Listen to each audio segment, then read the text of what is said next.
Oke, silakan. Baik, kita mulai. Bismillahirrahmanirrahim. Assalamualaikum warahmatullahi wabarakatuh. Assalamualaikum warahmatullahi wabarakatuh. Waalaikumsalam warahmatullahi Selamat malam, selamat tanggal 1 Januari 2026. Oh iya, selamat tahun baru ini ya. Insya Allah ya, tahun ini dimulai dengan belajar hal baru. Dan di malam hari ini, Alhamdulillah, sudah ada wajah-wajah yang udah lama nggak ketemu nih. Tadi Teh Dinar kenapa jadi ditutup kameranya? Nggak apa-apa, Teteh buka aja. Kita sapa satu-satu ya. Ada Mas Moko, ada Bu Nastiti yang udah lama banget gak ketemu, Masya Allah. Mbak Lia apa kabar? Alhamdulillah, luar biasa. Allahu Akbar. Alhamdulillah. Oh, Teh Dila malu. Mbak Ovi, Teh Dinar, ada Kang Asep, ada Kang Adi, Kang Haris, sama Mbak Aswaliati. Wah, Masya Allah. Kak ya kayaknya ya. Manggilnya Kak kayaknya. Alhamdulillah ya malam ini kita bisa berkumpul di sini dalam keadaan sehat walafiat. Supaya acaranya berkah, ilmunya berkah, makin mendekatkan kita ke sang sumber ilmu. Mari kita doa masing-masing. Mangga berdoa dimulai.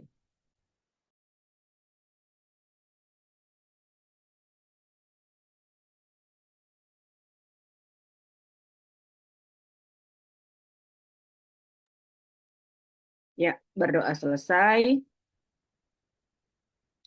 Monggo Mas Edi mau memperkenalkan diri apa diperkenalkan nih Mas? Memperkenalkan diri aja. Bebas, bebas, bebas. Memperkenalkan diri sendiri nggak apa-apa Mas. Nanti aku bagian nanya-nanya aja. Ya udah, masuk aja langsung ya. Siap-siap. Monggo. Oke, makasih Mbak Lia, teman-teman semua. Bismillahirrahmanirrahim. Assalamualaikum warahmatullahi wabarakatuh. Waalaikumsalam. Waalaikumsalam warahmatullahi Baik, wabarakatuh. selamat datang di acara Daras Community ya. Ini sebenarnya sebagian yang hadir saya lihat adalah teman-teman lama di komunitas sebelah ya. Tapi ini komunitas baru yang sedang dirintis, jadi alhamdulillah tampaknya ada wajah-wajah baru yang saya belum kenal. Misalnya nih Mbak Mbak apa Teh Dinar ya kan, Kak Aswaliati, kemudian saya agak ragu nih Haris Sukma pernah ketemu apa enggak. Kalau Kak Asep Fahri sih kenal lah ya. PJI Dila juga saya agak-agak ragu nih. Tapi selamat datang ya bagi yang baru kenal, baru bergabung. Terima kasih sudah meluangkan waktunya di hari libur ini untuk kita belajar bareng ya, diskusi bareng.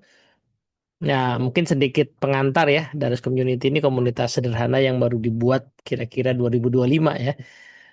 Idenya adalah menjadi komunitas literasi. Nanti kegiatan rutinnya sederhana yang simple aja. Kita rutinnya adalah sharing buku gitu ya. Jadi memang spesifik yang di-sharing itu buku. Jadi nanti misalnya siapa nih yang pengen mengajukan diri bisa ya. Punas Titik misalnya, saya mau mengajukan diri jadi narasumber di Daras Community. Bebas, yang penting ada bukunya. Meskipun nanti pas bahas buku tentu saja ada pengalaman pribadi, pemikiran gitu ya. Tapi diusahakan ada buku referensinya karena emang ini komunitas untuk ngajakin orang baca buku. Nah gitu. Jadi apapun temanya nanti yang mau diajukan, boleh kita diskusikan. Kalau ada yang berminat kita bisa jadwalin. Nah, tapi memang dicoba dicari bukunya. Bukunya bisa buku yang baru-baru, bisa buku yang lama gitu ya. Nah, idenya Daras Community itu nanti punya beberapa segmen ya. Yang sudah berjalan itu kebanyakan memang saya awali waktu itu dengan eh, buku-buku tentang leadership. Dan kemarin kita sempat bikin kelas juga namanya Daras Leadership ya. Nah, nanti idenya akan ada daras-daras yang lain gitu ya.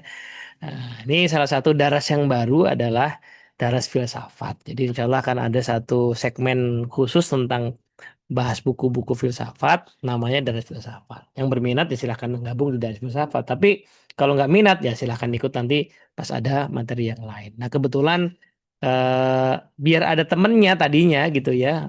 Ini Mbak Lia sudah bersedia nih jadi nemenin belajar bareng filsafat sebulan sekali. Nah, jadi nanti kita boleh diskusi minimal berdua ya.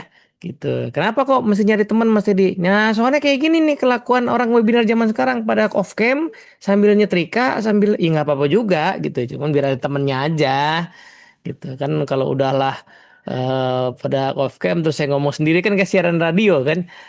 Jadi minimal ada satu orang yang kelihatan mukanya dan nanti bisa nanya-nanya. Nah, makanya saya ajak kembali. Itu niatnya begitu ya. Alhamdulillah sih. Tapi kalau ada yang lain berkenan ya ayo juga. Gitu ya teman-teman ya. Nah, mungkin langsung aja saya coba share screen. Boleh dikasih feedback apakah sudah kelihatan? Kelihatan, Mas. Kelihatan ya. Eh, Kalau saya kasih lingkaran begini sudah kelihatan teman-teman. Kelihatan. Kelihatan ya. Oke, baiklah. Ya, teman-teman, jadi idenya pertemuan-pertemuan awal ini akan membahas satu buku yang sudah diinfo di iklan ya. Bukunya judulnya adalah eh, Philosophy A Text with Mungkin saya tunjukkan dulu bukunya ya. Saya tunjukin aja bukunya. Buku ini kenapa dipilih? Karena saya sangat terbantu sekali dengan buku ini. Waktu saya baru-baru belajar filsafat. Jadi mana nih? Saya tampilin halaman depannya paling tidak. Nah, mana ya? Ini dia. Ini dia nih. Ini text with reading. Ini versi PDF. Kenapa saya pilih buku ini? Kan kebetulan kalau teman-teman cari, saya pernah dapat buku ini. Saya punya satu stoknya di toko buku namanya Spektra di Jakarta ya. Jadi barangkali kalau mau dicari masih bisa ketemu buku ini. Tapi kalaupun tidak ya sementara mungkin kita pakai resources yang ada ya dari PDF ini. Silahkan dicari sendiri ya. Gitu. Nah, kenapa buku ini saya pilih? Karena ini buku pengantar dan buku yang cukup bagus menjelaskan dengan bahasa yang ringan. Jadi emang kayaknya emang buku buat mahasiswa tingkat awal gitu ya. Ini dulu direkomendasikan sama dosen saya ya. Nah, ini kita akan membahas itu bab per bab. Ya, babnya memang cukup panjang, tapi saya coba ringkaskan. Jadi moga-moga hari ini selesai bab satu, nanti pertemuan berikutnya bab dua ya sampai buku itu saya kira saya anggap selesai lah gitu. Habis itu kita pindah ke buku yang lain. Nanti insya Allah juga rekamannya akan kita taruh di YouTube channel sehingga yang ketinggalan, yang baru ikut nanti edisi episode kesekian itu bisa ikutan gitu, menyimak terus. Ini Mbak Elianya kayaknya hilang ya? Oh enggak deh, ada. Baik. Oke, kalau gitu saya lanjut lagi ke sini ya. Bagi yang belum kenal, kenalan sedikit. Nama saya Teddy. Eh, saya tinggal di Jakarta, di Pondok Kelapa Timur. Nah, sebagaimana ditulis sama Mbak Lia di iklan ya, saya agak malu juga sih sebenarnya sih ya. Karena sekarang ini situasinya saya sedang studi doktoral di Sekolah Tinggi Filsafat Triarkara. Sebelumnya baru selesai tahun 2025 magister di sana. Sebelumnya lagi saya backgroundnya psikologi, jadi tahu tahu sedikit psikologi, kemudian lanjut ke filsafat. Sehari-hari kerja di Dunamis, konsultan organisasi, kemudian komunitas sebelah itu namanya Indonesian Open Society, saya aktif di situ juga. Ada biro psikologi di Jogja namanya Adante Solution, ini keluarga kecil saya. Suka nulis blog di teddyprasetya.com. Sebagian tulisan itu jadi beberapa buku ini yang mungkin udah agak susah didapatkan ya. Tapi ya kali aja ketemu silahkan kalau pengen mempelajari tulisan-tulisan saya. Nah, lalu ada YouTube channel. Nanti saya akan taruh di sini nih ininya rekamannya ya. Rekaman sesi ini gitu ya. Oke, nah jadi saya asumsikan teman-teman yang ikut di sini adalah teman-teman yang punya minat sama filsafat minimal itu. Tapi mungkin juga ada yang pernah belajar. Boleh nggak ketik di chat dulu dong. Siapa yang pernah belajar, siapa yang belum gitu loh. Coba boleh nggak sharing di chat. Siapa yang pernah belajar, siapa yang belum. Belum juga nggak apa-apa. Ini ada Mas Farid Rifai. Kalau ini adalah orang yang saya kenal, maka dia harusnya ngaku pernah belajar karena dia kuliah di Mesir, filsafat nih. Kalau ini orang yang saya kenal ya, Mas Farid yang saya kenal. Oke, belum tapi sering nyimak ya. Oke, belum belajarnya di buku-buku. Oke, baik. Baik, oke. Oke, kalau gitu ya. Jadi sebagian besar belum pernah. Ya sama-sama lah ya kita belajar bareng karena ini ilmu yang wah gede banget. Saya sendiri juga ngerasa kayaknya nggak mungkin saya bisa ngerasa apa tahu gitu karena ini ilmunya terlalu luas ya. Kalau gitu kita kenalan dulu ya teman-teman ya. Dari bab satu. Bab satu itu tentu saja idenya adalah membahas apa itu filsafat ya. eh Kalau kita pelajari buku ini tuh bagusnya adalah dia mengajak kita untuk melihat bagaimana proses lahirnya filsafat gitu. Nah, menurut Pak Manuel Velasquez ini, filsafat itu dimulai dengan rasa ingin tahu ya, wonder katanya ya. Nah, jadi eh, ada sih sebagian orang yang mungkin pernah belajar filsafat, kenal jargon filsafat dan menganggap filsafat itu ilmu yang rumit. Ya, nggak. Tapi teman-teman yang ada di sini nggak tahu deh. Saya eh, dengan menyatakan diri ikut komunitas ini ya, apakah menganggap hal yang rumit apa enggak gitu. Nah, buku ini mengantarkan kita untuk memahami bahwa sebenarnya filsafat itu nggak rumit karena ketika kita punya rasa ingin tahu ya dan kemudian menelusuri rasa ingin tahu itu, sebenarnya itu minimal kita sudah mulai berfilsafat gitu. Jadi kalau ada yang pernah ya bertanya-tanya soal kenapa sih saya ada di dunia, ya. Saya ini sebenarnya siapa gitu ya. Bahkan kalau lebih lanjut lagi bertanya tentang saya tuh diajari untuk uh, untuk percaya sama Tuhan, tapi Tuhan tuh apa sih? Seperti apa sih Tuhan? Itu dengan mudah di Indonesia karena banyak orang beragama dijawab dengan jawaban dari agama. Tapi di sisi lain keingintahuan itu sendiri sudah merupakan awal dari filsafat. Nah, bahkan mungkin ada yang pernah bertanya-tanya kenapa ada rasa sakit, kenapa ada kejahatan, kenapa ada kesedihan gitu ya. Ada nggak sih kehidupan setelah kematian? Kan orang yang meninggal nggak pernah cerita sama kita ya kan gitu ya. Apa itu yang disebut dengan cinta, persahabatan gitu ya. Mana yang lebih baik antara melayani orang lain atau melayani diri saya sendiri, mana yang lebih mulia gitu kan. Nah, apakah salah kalau saya berpendapat itu pakai pendapat saya sendiri dan nggak peduli sama standar objektif atau harus pakai begitu ya. Apakah bunuh diri, aborsi, euthanasia itu boleh apa enggak? Itu dasarnya dari mana ya? Nah, jawaban-jawaban ini sebagian itu mungkin kita dengan mudah bisa dapatkan dari agama ya. Nah, tetapi sebenarnya agama itu kan nanti problemnya adalah selalu didasarkan pada agama tertentu. Nah, ketika nanti misalnya ya muncul sesuatu yang di agama A boleh, di B tidak boleh, bagaimana dua penganut ini kemudian akhirnya mau menyepakati sesuatu? Nah, akhirnya akan berfilsafat juga gitu ya. Nah, jadi ketika kita semua pernah merasakan pertanyaan-pertanyaan kayak gini, sebenarnya kita sudah mulai berfilsafat nih, katanya Pak Manuel Velasquez. Nah, kenapa? Karena kata filsafat itu dari kata bahasa Yunani ya, philein itu artinya mencintai. Nah, Sophia itu artinya kebijaksanaan. Jadi, dalam pengertian yang ini, filsafat itu sebenarnya sesederhana adalah ketika kita punya cinta, kesukaan, dan ingin mengejar yang disebut sebagai wisdom. Nah, ini kalau kita kadang-kadang wisdom itu kita temukan di agama, kadang-kadang kita temukan di ajaran-ajaran orang tua, leluhur, budaya. Nah, itu sebenarnya ya, menurut Panos Velasquez itu sudah include di dalam filsafat.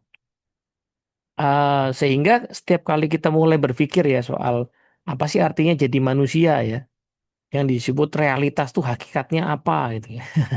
Nanti akan kita bahas soal batasan pengetahuan itu apa gitu. Nah, saya suka penasaran begini, kenapa ada ilmu yang belakangan ada dulu nggak ada? Ya, misalnya ya, kalau saya bidangnya dulu awalnya psikologi, psikologi itu mungkin baru ada tahun 1800-an misalnya ya, gede di 1900-an.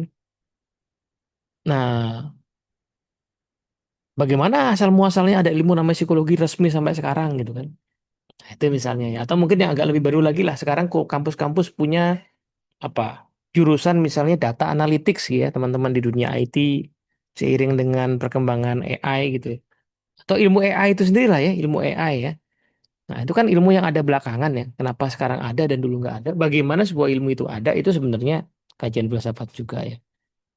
Tapi yang paling basic sebenarnya sehari-hari itu adalah ketika kita mengatakan sesuatu sebagai benar dan baik dalam hidup masyarakat kita tuh dasarnya apa sih? Gitu. Ah, Sebagian jawaban baik dan benar itu memang ada di agama gitu. Tapi kan banyak juga yang tidak langsung ada di agama gitu kan. Sehingga pada saat kita mulai menelusuri, berpikir, merenung-renung ini jawabannya apa, itu kita sedang berfilsafat. Termasuk tadi kalau kita menelusuri dengan sungguh-sungguh jawaban-jawaban dari agama pun sebenarnya kita juga sedang berfilsafat. Nah, ini pengertian yang dasarnya ya seperti ini kira-kira. Nah, cuman apakah berarti orang yang pengen tahu itu berarti dia filsuf begitu? Apa dia kepo ya? Ya kan? Nah, jadi di sini ada poin bagusnya. Jadi filsafat emang dimulai dari rasa ingin tahu dan pertanyaan, tapi nggak berakhir di situ. Karena disebut berfilsafat ketika kita itu berusaha melampaui jawaban yang kita terima ketika kita masih terlalu muda. Jadi jawaban yang gampang banget gitu ya untuk kita terima itu kita telusuri lagi. Ya, misalnya kenapa ada rasa sakit gitu kan? Nah, jawaban yang paling mudah ya karena ada penyakit, ada virus, misalnya gitu ya. Nah, itu jawaban yang mudah. Kalau kita pengen berfilsafat, maka kita telusuri lagi, ya kan? Nah, kenapa ada sakit yang terasa di tubuh, tapi ada yang terasa di hati? Hati itu yang sebelah mana? Nah, pas proses kita menelusuri terus-menerus itu sebenarnya berfilsafat. Nanti kita akan tahu bahwa jauh sebelum ilmu pengetahuan lahir ya, itu semuanya adalah filsafat dan ketika akhirnya memang ilmu-ilmu semakin spesifik dan renik gitu ya, dia akhirnya memisahkan diri dari filsafat. Ya, kayak contoh yang dalam bidang saya yang pernah saya pelajari ya psikologi. Psikologi dulu ya hanya filsafat aja, tapi ketika dia spesifik sudah ajak sebagai ilmu, dia memisahkan diri gitu. Tapi awal mulanya selalu adalah filsafat. Sehingga tujuan filsafat itu adalah menjawab pertanyaan-pertanyaan ini bagi diri kita sendiri. Untuk menentukan sendiri pendapat tentang diri kita, kehidupan kita, pengetahuan masyarakat, agama, moralitas. Banyak masalah dalam hidup kalau dicari dengan sungguh-sungguh, ya kita butuh berfilsafat gitu ya. Nah, kita menerima banyak percakapan, banyak kepercayaan dari agama, politik, moral ya. Pas kita masih kanak-kanak dan belum bisa berpikir. Nah, filsafat itu nanti akan ngajak kita buat mengkaji. Yang saya yakini itu benar apa enggak sih? Atau sejauh mana dia benar? Sejauh mana dia benar, seberapa mana dia nggak tepat. Atau bahkan mungkin salah gitu ya. Nah, dari mana itu kita bisa bilang itu benar? Apa standarnya benar dan salah itu? Nah, itu filsafat mengkaji hal kayak gitu. Tapi tujuannya bukan semata-mata menolak. Ya, mungkin ada yang bisa kita tolak. Cuman minimal kita pengen tahu dari mana kepercayaan itu datang. Apakah dia dirumuskan dengan cara berpikir yang valid atau sebenarnya cara berpikirnya nggak valid sehingga sebaiknya saya ubah keyakinan itu. Nah, gitu ya. Dengan melakukan ini kita menjadikan kepercayaan dasar tentang realitas sebagai milik kita sendiri. Artinya eh, apapun yang kita amini ya, baik itu bentuknya adalah ilmu pengetahuan misalnya, atau agama atau ajaran-ajaran moral, itu akhirnya jadi milik kita, tidak sekedar didoktrinkan pada kita karena kita telusuri sendiri, gitu. Nah, untuk menggambarkan proses apa ya berfilsafat ini, Pak Manuel Velasquez itu mencoba untuk memilih salah satu teks yang sangat terkenal. Nama teksnya itu disering disebut sebagai alegori gua ya. Alegori gua itu sebuah perumpamaan yang dibuat sama filsuf yang sangat terkenal namanya Plato atau Platon ya. Jadi ada dua cara penyebutan. Kalau orang Amerika termasuk Belanda itu menyebut Plato, tapi kalau ditelusuri ya kata guru saya ditelusuri ke bahasa aslinya Yunani itu sebenarnya Platon gitu. Mungkin mirip-mirip kayak gini lah ya, kayak siapa ya? Kalau di Muslim itu ada Al-Ghazali, itu nama aslinya ya dalam bahasa Arab. Tapi orang bule susah menyebut itu sehingga jadi Gazel gitu ya. Ibnu Sina kemudian jadi Avicenna gitu. Nah, Plato tuh jadi Platon jadi Plato. Nah, Plato ini dalam bukunya itu dia dia menggambarkan proses berfilsafat dalam sebuah perumpamaan. Ya. Alegori gua tadi. Nah, saya mau ceritain, bacain teks ini sehingga nanti kita bisa coba ya. Habis ini kita mau merenung lah ya, mau merenung ngambil insight lah. Jadi kata Plato, bayangkan sekelompok tahanan yang tinggal di dalam gua bawah tanah sejak kecil. Ingat ya, ini alegori ya, jadi sebuah cerita ya.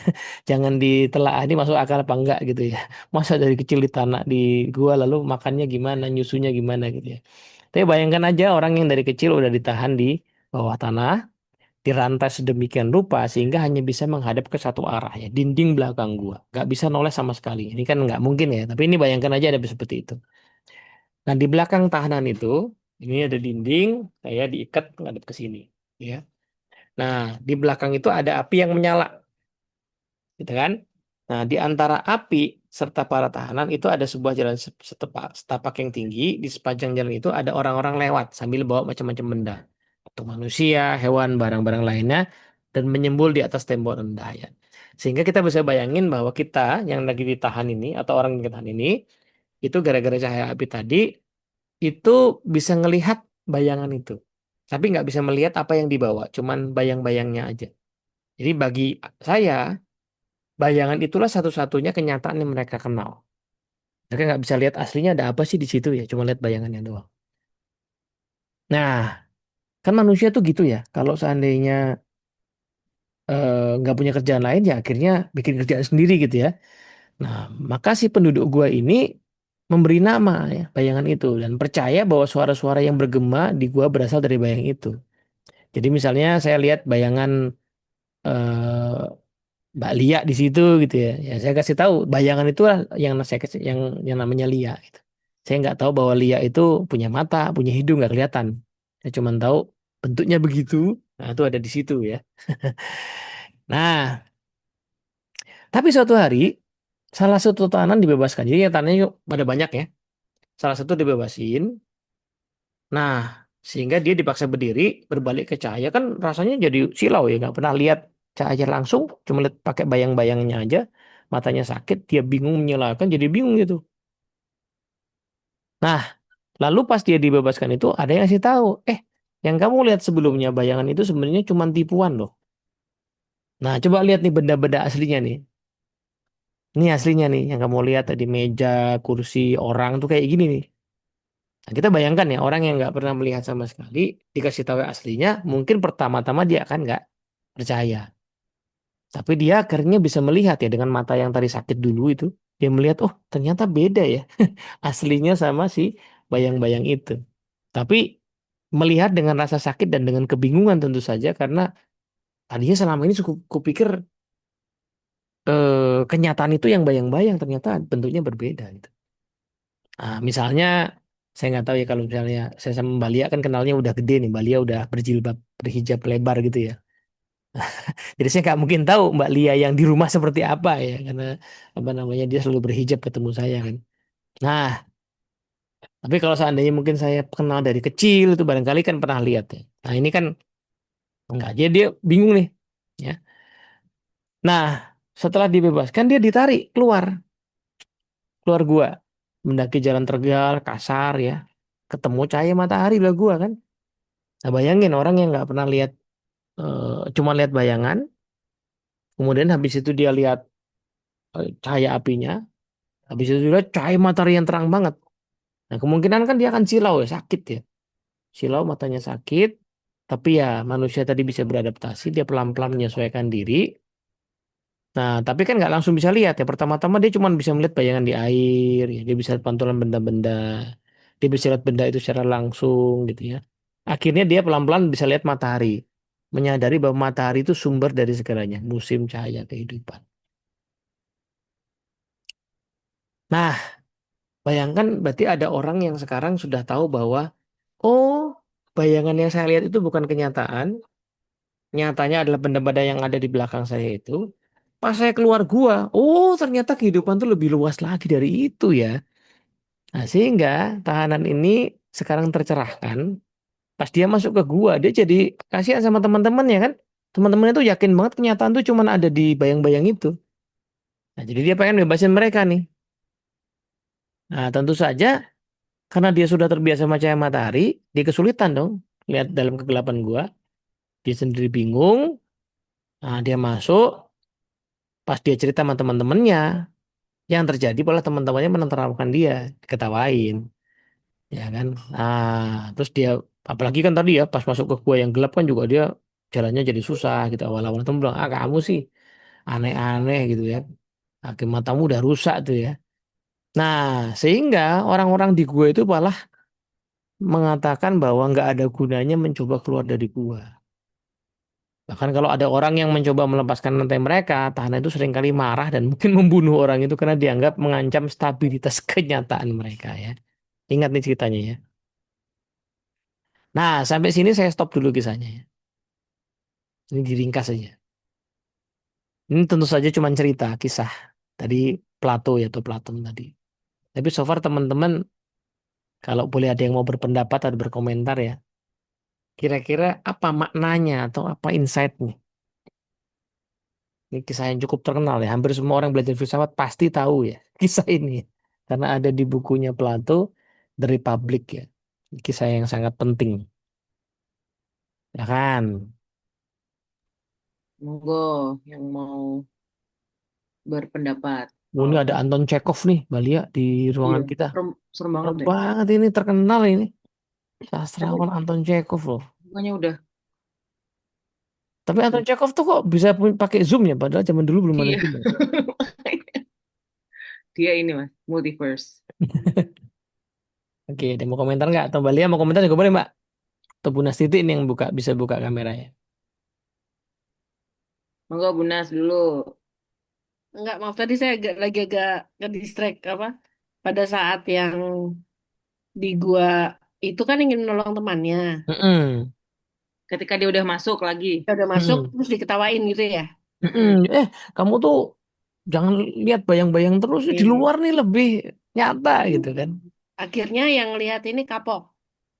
Iya, nggak diceritakan begitu. Kisahnya berhenti di titik bahwa Nanti ya di orang-orang yang diajak ini malah ngejekin dia, malah wah kamu sih aneh-aneh tuh, malah kamu jadi jalan matamu udah rusak kayaknya deh, ya, gitu tuh.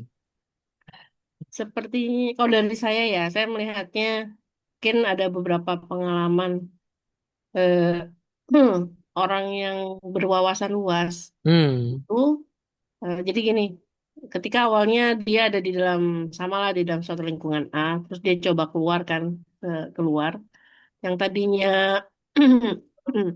mereka tuh yang di dalam gue itu kan ibaratnya punya itu lebih homogen ya pemikirannya Mas ya, ya, pemikiran homogen. Ketika keluar, nanti kan sudah ada masukan-masukan yang, oh mm-mm, ternyata ini sebenarnya begini.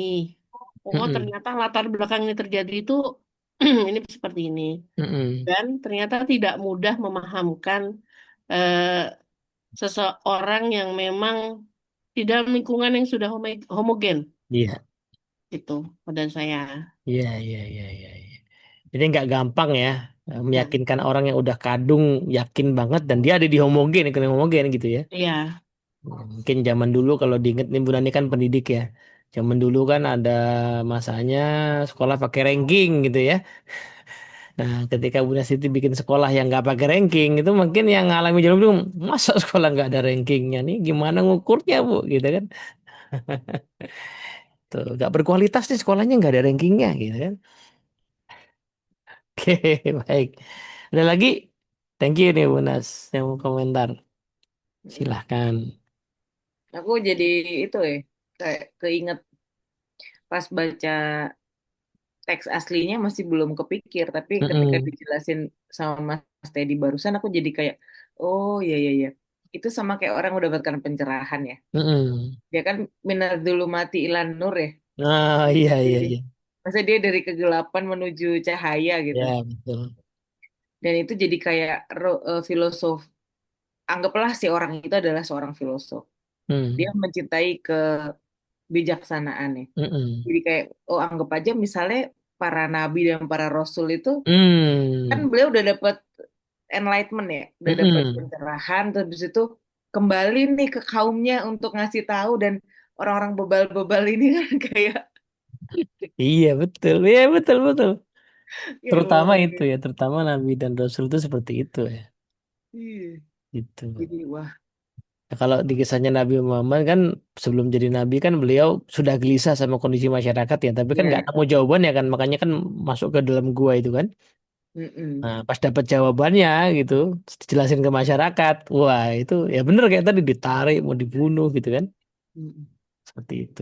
Iya, betul. Tapi dalam versi yang lebih ringan sebenarnya hampir semua usaha untuk menemukan pengetahuan baru kayak gitu sebenarnya.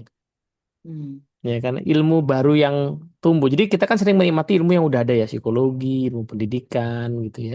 ilmu biologi itu kan di zaman sekarang dia modern kan udah jadi ilmunya kan. Tapi kalau kita bayangkan dulu ketika ilmu itu pertama kali dirintis ditemukan itu kan kayak gitu ya. Apa bener sih ada ilmu kayak gitu ya? Pernah kok ada masalah psikologi itu dianggap sebagai emang ada ilmu yang psikologi ilmiah nggak sih itu? Nah, kalau di bidang saya dan teman-teman yang ada di sini sebagian yang NLP ya Neuro Linguistic Programming itu emang itu ilmiah gitu. Itu sains semua bukan sih? Gitu. Nah, di masa itu pasti begitu. Nah, tapi bahkan di dalam ilmu yang sudah mapan sendiri, pas mau ada pembaruan, ya tadi tiap ilmu pun sebenarnya akan mengalami masa pembaruan ya, karena makanya di tiap ilmu suka ada mazhab-mazhab kan. Ilmu fisika ada mazhabnya Newton sama Einstein misalnya gitu ya, atau enggak tahu, mungkin itu bukan mazhab tapi generasi ya, generasi itu juga pas ada pembaruannya juga sama kan. Hmm. Jadi ada orang yang apa namanya berproses lo mendapatkan pencerahan ya, mazhab baru. Pas dia mau nyeritain ke yang lama, masa kayak gitu sih? Nah, gitu. Minimal kan itu dulu ya. Iya, itu sama Oke. kayak Galileo ya, yang Nah, iya menyatakan betul. bahwa bumi Iya, ternyata yang iya. mengelilingi matahari itu bumi. Nah, Mm-mm. kira kan, Heliosentris ya. ya, kira itu baru dinyatakan gereja bersalah itu setelah 390 tahun kan? Mm-mm. Betul. Panjang masanya tuh. Nah, pas dia pertama kali ngomong begitu, wah ya tadi tuh dicela dulu, dihukum dulu gitu. Seperti itu. Jadi, nah tapi proses semua itu ketika dia menelusuri, mencari tahu, nah itu sebenarnya perumpamaan dari kita yang berfilsafat ya. Jadi kita akan kadang tersilaukan gitu. Nah kalau kita summary lah ya, summary ini kenapa sih Pak Manuel Velasquez ambil kisah ini ya. Jadi Plato itu di dalam bukunya pakai alegori gua untuk menjelaskan beberapa yang penting ya. Satu, gua itu melambangkan dunia fisik. Gua kan tertutup ya. Ya, kita tangkap melalui panca indera. Jadi kalau kita punya apa namanya tubuh ya, tubuh di kita ini kan batasan. Batasan kita buat memahami kan lewat tubuh ya. Kita memahami apa yang kita lihat ya karena kita punya mata. Kita memahami apa yang kita dengar karena kita punya telinga. Kita memahami ada yang namanya rasa tertentu ya karena kita bisa menyentuh pakai kulit ya. Kita tahu rasanya makanan seperti apa karena ada indera namanya lidah ya. Teman-teman saya yang oh kita mungkin ngalami dulu ada yang apa COVID ya. COVID indera penciuman sama pencecapan kita tidak berfungsi optimal. Eh, Makan rasanya beda padahal makannya sama gitu. Jadi dunia fisik yang kita tangkap lewat panca indera itu kayak guanya tadi itu. Nah, bayangan itu melambangkan persepsi palsu atau ilusi yang dianggap kebenaran oleh masyarakat umum atau setidaknya kita anggap benar sampai titik tertentu lah gitu ya. Nah, tadi itu ya dulu ada masanya teori geosentris itu ya diakui sebagai kebenaran bumi pusat tata surya. Tidak salah, lah yang kelihatan begitu kok. Yang kelihatan adalah pas kita lihat ke atas matahari kayak ngelilingin bumi kan gitu kan. Nah, jadi tapi itu ternyata bayangan gitu ya. Nah, dunia luar itu melambangkan dunia ide atau kebenaran sejati yang hanya bisa dicapai lewat logika dan filsafat ya. Pencarian kebenaran. Nah, tadi orang seperti Galileo, sebelumnya siapa namanya, Bu? Sebelum Galileo tuh Kopernikus ya. Kopernikus dulu kalau nggak salah ya. Nah, itu adalah orang-orang yang tadi ya serius menekuni lalu menemukan sebuah pencerahan dan mengusulkan pemahaman baru. Nah, yang agak khas dari Plato adalah Plato itu meyakini bahwa jadi filsafatnya Plato itu filsafat yang meyakini bahwa ada kebenaran sejati. Nah, yang dia sebut sebagai idea, ide sering orang-orang filsafat menyebut idea, ide kebaikan, sumber tertinggi. Itu ada patokan itu. Jadi kita tuh bisa memahami apa yang sesuatu dianggap baik, benar, itu ada karena ada ide tentang kebaikan itu. Nah, itu yang dia lambangkan sebagai matahari gitu ya. Nah, kenapa sih kita bisa menganggap ini benar, ini salah? Karena ada yang benar, yang sejati itu. Nah, tahanan yang kembali itu melambangkan peran seorang filsuf ya, kayak Socrates ya. Si Plato ini kan nulis bukunya ya dia itu, semua bukunya itu ditulis dalam bentuk dialog ya, kayak kayak kita baca novel gitu ya, ada dialog-dialognya. Dan tokoh utamanya selalu adalah Socrates gurunya. Jadi Plato tidak pernah berbicara pakai mulutnya sendiri. Dia selalu berbicara meminjam mulutnya Socrates. Jadi tokoh utama dalam dialognya itu selalu adalah Socrates yang seringkali mencoba mendidik masyarakat tapi sering ditolak salah pahami. Nah, Socrates sendiri singkat cerita ya, karena adalah filsuf yang akhirnya dihukum ya, disuruh meminum racun karena tadi ya, dianggap bersalah sudah meracuni pikiran anak muda gitu ya. Nah, kematian Sokrates itu yang akhirnya eh, apa ya, bikin Plato sebagai muridnya itu patah hati gitu. Sedih sekali dia, lalu dia pergi, lalu kemudian dia mulai menulis itu. Menulisnya selalu pakai mulutnya Sokrates itu. Gitu. Nah, sehingga sampai sini ya kita bisa bertanya sebenarnya berfilsafat itu apa gitu kan. Sebenarnya sederhananya kalau kata Pak Manuel Velasquez ini, berfilsafat itu sebenarnya aktivitas berpikir aja. Berpikir secara mendalam itu sebenarnya filsafat. Nah, sehingga kita perlu bedakan antara aktivitas berfilsafat dalam arti berpikir dengan pemikirannya. Karena pemikiran itu produk dari berfilsafat.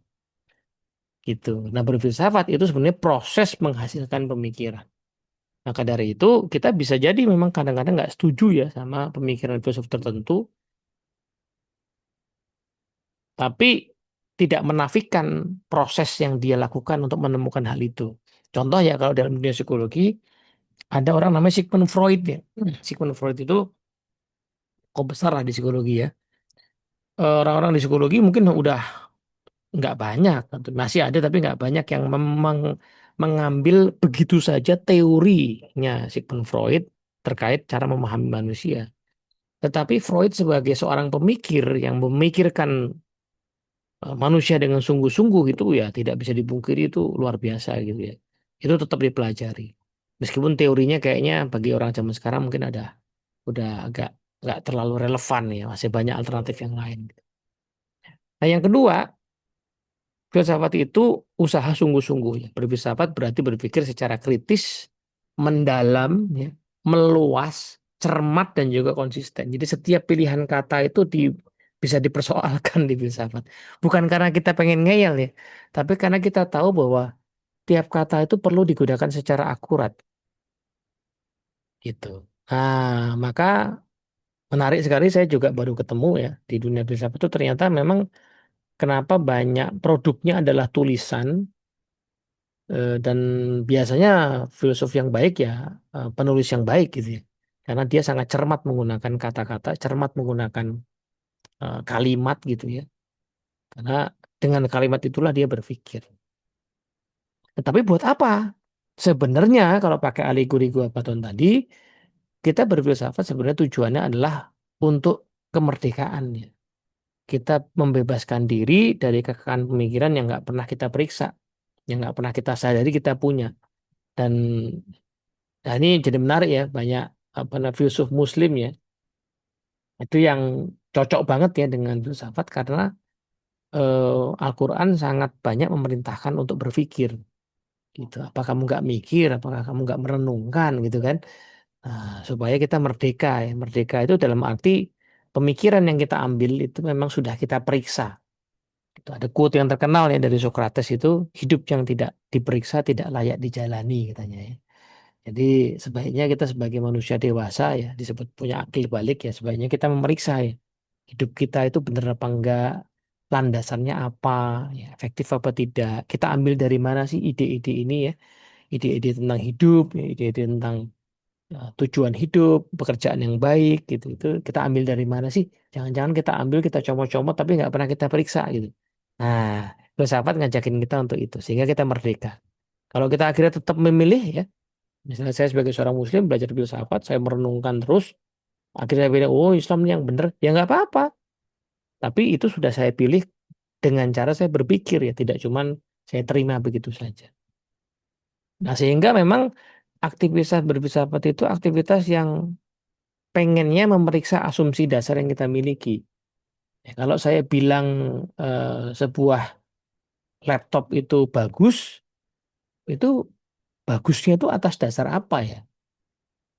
Kalau saya pakai Mac gitu, ya, Macintosh, terus saya bilang yang bagus tuh Macintosh. Itu dasarnya apa? Jangan-jangan, karena ada dua kemungkinan ya.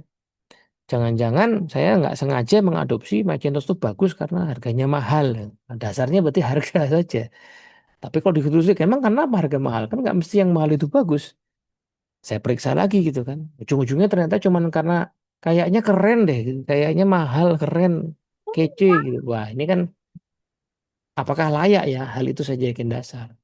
Atau ternyata memang bukan sih, saya sudah periksa semuanya. Ya, untuk itu sih. Secara fungsi ya ternyata memang oke. Jadi itu teh untuk apa? Sebentar ya. Nah, nggak sengaja ya. Suaranya ada yang bocor. Saya periksa gitu. Ya, Ya. Nah, jadi berfilsafat itu memeriksa asumsi dasar kita tentang diri kita sendiri, tentang dunia. Nah, ini kayaknya ini saya mau untuk stop apa sebentar lagi? di sini. Jadi eh, saya kan lagi bikin disertasi tentang identitas diri, salah satu topiknya gitu ya. Nah, itu pas lagi neliti sekarang ini saya jadi mikir, iya ya saya tuh siapa gitu. Kalau saya ngaku-ngaku, Mbak Lia nanya sama saya, Mas Teddy orang mana gitu. Hmm. Saya ngaku sebagai Jawa. Kenapa? Karena bapak saya Jawa. Boleh dong saya bilang orang Jawa. Tapi dia juga ngomong Jawa. Nggak bisa. Jawa bukan sih Mas Teddy. Nggak bisa ngomong Jawa. Ah, ya udah jangan Jawa deh. Betawi, Betawi. Betawi enggak, ibu saya deh, jadi ibu saya orang Sampit, Kalimantan Barat, bahasanya bahasa Banjar. Gue itu orang Banjar. Iya kan dari ibu saya Banjar. Coba ngomong bahasa Banjar, nggak bisa. Makanan Banjar apa aja, nggak ngerti. Ah, aku bisa ngaku. Ya udah apa ya? Islam nih, Islam, Islam, Islam. Nanti ditanya-tanya lagi, nggak Islam tapi nggak ngerti detail gitu kan. Nah, di titik itu saya mulai bertanya-tanya, jadi identitas saya itu apa ya? Atau bagaimana saya bisa menentukan siapa saya gitu. Identity Hmm. crisis ya, Mas? Nah itu literasi gitu. Nah, tapi yang lebih dalam lagi, saya bikin pertanyaan di disertasi itu. Kenapa saya merasa perlu punya identitas tertentu? Mm-mm. Kenapa pas Mbak Lia nanya, Mas Dedi orang mana? Saya bilang, bukan orang mana-mana. Kenapa saya nggak nyaman jawab kayak gitu? Kenapa saya harus, iya ya orang mana? Kenapa ini mengganggu saya gitu? Ah, ini saya punya semacam tesis ya, pernyataan yang nanti mungkin pengen saya bela. Kayaknya memang manusia itu selalu butuh mencantolkan diri, butuh punya jangkar tertentu dalam identitasnya. Nah, nanti boleh aja dibilang saya pengusaha, saya ibu, tapi nggak pernah saya adalah saya tuh nggak pernah gitu. Saya adalah pasti mesti nyantolin ke sesuatu gitu. Nah, proses berpikir seperti itu berfilsafat. Sehingga kita bisa tahu apakah cantolan saya itu oke apa enggak gitu. Soalnya ada orang yang mencantolkan dirinya pada ibu, dia sebagai ibu, amit-amit ternyata anaknya meninggal dan nggak punya anak lagi. Wah, itu bisa goyang kan? Waduh. Iya. Atau saya adalah seorang direktur, ternyata perusahaannya bangkrut, dibubarin, goyang gitu. Nah, dalam kasus agama, saya orang Islam. Ternyata habis itu lihat kasus-kasus orang Islam pada korupsi, malu dia, terus nggak punya pegangan lain gitu. Oh, pindah agama sekalian ya, ada yang gitu. Nah, nah, proses kayak gini tuh berfilsafat gitu. Mau tanyain. Nanti sebagian proses berpikir ini lama-lama matang jadi ilmu pengetahuan, jadi ilmu fisika, jadi ilmu matematika, jadi ilmu biologi, jadi ilmu psikologi. Tapi titik pijak awalnya biasanya dari filsafat dulu ya. Dari aktivitas semata-mata merenung ya, berpikir secara mendalam kritis, dipertanyakan gitu. Kayak dalam kasus pendidikan yang dekat dengan psikologi misalnya, dulu ada ide kecerdasan. Tapi kecerdasan sebagai satu hal namanya IQ kan. Nah, Mm-mm. kemudian Howard Gardner dan kawan-kawan lah yang seide dengan dia mempertanyakan emang kecerdasan itu apa sih? Dan apakah memang hanya IQ saja satu jenis gitu ya? IQ itu apa yang diukur ya? Mungkin nggak ada kecerdasan yang lain gitu kan? Mungkin nggak orang Baduy yang bisa jalan di hutan malam-malam nggak pakai senter, kayak kakinya bisa ngelihat itu ya? Itu bisa dibilang cerdas gitu. Nah, lalu muncullah ide-ide yang lain. Nah, tapi kan nggak langsung tuh ya. Bayangkan ilmu yang baru dibentuk atau teori yang baru dibentuk kan belum bisa diukur. Sekarang kan gitu ya problemnya ya. Semua yang dianggap ilmiah itu harus bisa diukur. Kalau belum bisa diukur, belum dianggap ilmiah. Nah, tapi kalau semua ilmu baru dibangun kan belum bisa diukur. Pakai apa bangunnya gitu? Ya pakai filsafat gitu. Makanya kita akhirnya ketemu ada banyak bapak atau ibu mungkin ya, bapak atau ibu ilmu tertentu ya di manajemen ilmunya Mbak Lia ya. Ada bapak manajemen namanya Peter Drucker misalnya gitu. Mm-mm. Karena ada orang yang mengawali tuh dikumpul-kumpulin ya, Mm-mm. Dan kumpul-kumpul. beliau sangat concern gitu. Iya, Bener-bener ini banget. bapak studi leadership kalau yang saya tahu ya, bapak studi leadership itu Warren Bennis misalnya salah satunya itu. Nah, dia yang ngumpulin tuh sehingga kita di kampus mengenal ada studi atau bahkan mata kuliah ya namanya leadership. Hmm. Ini menarik, Mas. Aku tadi Hmm. dirimu bilang tentang identitas tadi ya. Mm-mm. Kan sering yang tadi cantolan-cantolan itu kalau di Instagram, quote-quote TikTok kan gitu. You are not what you do. Hmm. Nah, karena ketika profesi itu berhenti, ya misalnya nih kayak karyawan di sebuah perusahaan, habis itu dia di PHK apa gimana, berarti kan dia kehilangan identitasnya tuh. Iya betul. Maka ada profesi-profesi yang akhirnya menempel seumur hidup ke identitas kayak guru, Hmm. dokter itu kan profesi yang terus nggak mungkin mantan guru ini nggak ono Iya meskipun iya sudah iya iya. Iya. gitu. Kayak ya bener nggak Bu Nas? Kalau misalnya udah pensiun emang ada mantan guru nggak ada. Ini mantan guru saya ada agak kurang sopan ya. Nah, kan koyo nggak sopan gitu. Iya.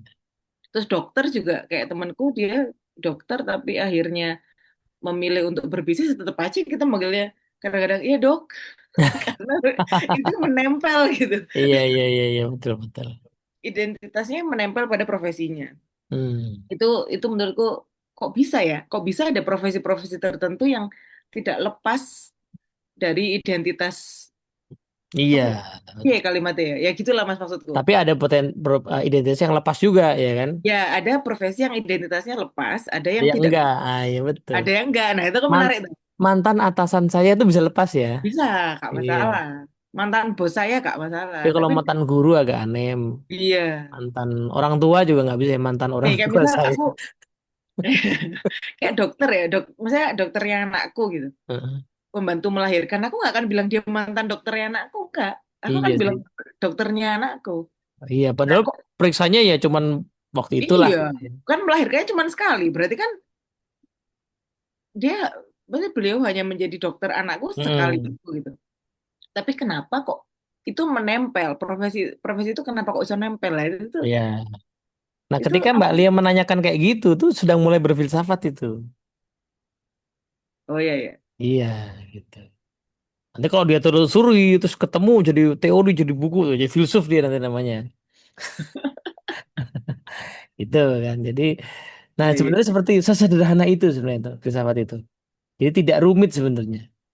Cuman yang membedakan dari sekedar tadi berpikir atau bertanya aja. Biasanya Mm. yang disebut filsuf ya itu orang yang tidak berhenti. Jadi bukan Terus, cuma terus "Ah, mencari mencari iya gitu. mencari mencari mencari mencari lagi gitu. Karena ya ternyata pas ditelusuri ya sampai sekarang ya hampir nggak ada batasan kan di pengetahuan ya. Mm. Ya kan kenapa berfilsafat itu selalu mungkin ya karena hampir nggak ada batasan di pengetahuan gitu. Zaman udah semodern ini kita masih bisa bertanya gitu. Misalnya contoh tadi ya, identitas diri itu kan seolah-olah dulu sesuatu yang ajek ya. Mm-mm. Tapi sekarang di dunia maju kayak era digital sekarang itu makin kompleks lagi. Karena kok bisa saya yakin ini Mbak Lia beneran yang teman saya itu baru cuma saya lihat layar dan goyang-goyang mukanya. Mm-mm. Ini kok ini kajian identitas jadi jadi malah terbuka luas sih gara-gara era digital sekarang. Ini kok saya yakin nih yang Teddy Moko yang datang nih Teddy Moko yang saya kenal. Orang tulisannya Mm. cuma Teddy Moko aja. Tapi aku Mm. yakin, so far aku yakin dengan dengar suara dia tadi ya. Mm-mm. Mm-mm. Aku Mm-mm. yakin ini Teddy Moko yang saya kenal gitu ya. Nah, itu jadi makin ilmu berkembang, makin zaman berkembang malah makin luas gitu. Nah, ketika kita menelusuri terus gitu, nah itu yang mereka misalnya para guru dosen sekarang dengan era AI Jadi bertanya-tanya gitu kan. Yang disebut mengerti itu yang bagaimana ya? Wong anak kita sekarang itu bisa cari jawaban pakai AI kok. Jadi gimana saya akan bilang, oh ini udah ngerti, boleh lulus. Gimana caranya saya mau bilang dia ngerti? Tadi balik lagi ke identitas diri dikaitkan dengan profesi. Hmm. Sekarang kan rame personal branding ya. Mm-mm. Nah itu gimana? Nah itu, personal branding kan Mengidentitaskan identitas yang diri. di-engineer kan. Heeh. Hmm. Dibentuk secara sengaja yang bahkan kadang-kadang berbeda jauh dengan hari-harinya dia gitu loh. Tapi Pak Teddy, kalau saya nggak tahu nih, saya sama ini identitas diri itu tidak dikaitkan dengan profesi, tapi dengan nilai-nilai yang dia pegang. Atau Nah, profesi yang memiliki nilai ABC gitu loh. ya, ya. Ya itu bisa, bisa. Memang, nah akhirnya kalau balik ke tadi ya, ini kan kebetulan gara-gara saya ambil contoh disertasi saya. Akhirnya saya ketemu sama satu pemikir yang menarik namanya Charles Taylor ya. Charles Taylor ini bilang memang bukunya itu dia Sources of the Self, ya, sumber-sumber diri. Memang sumber diri itu tidak satu gitu ya, dia bilang. Sumber diri tidak satu, ada banyak. Nah, bahkan ada filsuf lain yang saya mau coba analisis secara cross gitu namanya Paul Ricoeur ya. Dia bilang bahkan diri kita itu sebenarnya adalah proses narasi ya, cerita. Hmm. Jadi kita baru bisa memahami Bu Nastiti itu lewat cerita tentang orang namanya Nastiti. Nastiti itu siapa? Ya macam-macam. Nastiti itu ibu, Nastiti itu istri, Nastiti itu anak, Nastiti itu dai, daiyah ding, Nastiti guru, Nastiti itu jujur, Nastiti itu rajin. Ya itu cerita itu. Dan sumber-sumbernya banyak gitu. Dari mana rajinnya Nastiti datang? Oh dari sini. Dari mana solehahnya datang dari situ. Nah itu ada sumber-sumbernya lagi gitu. Nah, nanti akan muncul problem yang saya lagi mau persoalkan ya. Problemnya adalah era digital membuat sumber-sumber yang saya ambil kadang-kadang nggak mesti valid gara-gara personal branding tadi. Saya tuh rajin banget apa bekerja karena mengidolakan Mbak Lia yang saya lihat ikuti lewat medsos Hmm. gitu kan. Jadi saya ambil dia sebagai sumber identitas diri saya. Saya ikuti rajinnya dia itu. Padahal nyatanya dia asli nggak begitu. Terus pas saya tahu ternyata dia suka gabut di rumah, saya langsung Kecewa. patah hati dan Kecewa. kecewa. Gitu. Kehilangan arah. Ih, kehilangan arah gitu. Nah, sekarang tuh makin mungkin kayak gitu. Di zaman dulu, kemungkinan itu kecil karena saya belajarnya kan langsung. Saya Mm-mm. ngambil dari ibu saya langsung. Ibu saya kan kelihatan tuh aslinya kayak apa kan, sepenuh-penuhnya dia kan, gitu. Atau guru, saya berguru gitu. Itu misalnya. Nah Nah, Tapi itu kalau juga. kita Sorry. apa supaya nggak kecewa nih, hmm, kita juga Yeah. pasti kan pernah lah begitu lah ya, supaya nggak kecewa. Tinder dan dat. Bisa nggak bahwa itu loh kalau orang banyak bilang apa ya orang itu kan ada kelebihan ada kekurangannya. Jadi itu yang saya hmm. pegang gitu. Nah, itu nanti mungkin mungkin ya, nanti mungkin akan menjadi metode Bu, dalam disertasi saya mungkin ya nanti di ujung ya. Ini masih bolong-bolong nih. Akan menjadi metode karena tesisnya berarti ada lagi nih. Hipotesisnya berarti manusia di era sekarang itu sangat penting buat menelusuri sumber-sumber identitas dirinya. Mana Hmm. yang valid, mana yang enggak. Nah, pertanyaannya kan gimana menelusurinya kan? Saya harus pakai apa? Hmm. Nah, itu mungkin tadi salah satu pertimbangannya saya punya semacam sebuah proposisi ya, proposisi tentang manusia itu ada yang lebih, ada kurangnya. Mungkin Hmm. ya, ini baru kemungkinan. Tapi intinya makin penting buat saya untuk secara sengaja memeriksa identitas diri saya gitu. Hmm.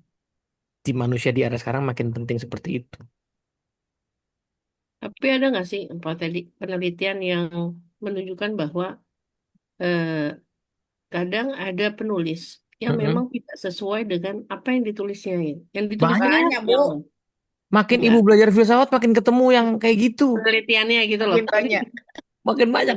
Dia di filsafat ibu akan ketemu manusia yang, aduh, kita tuh bingung dah. Begitu baca bukunya, ini orang jernih sekali ya, jernih sekali.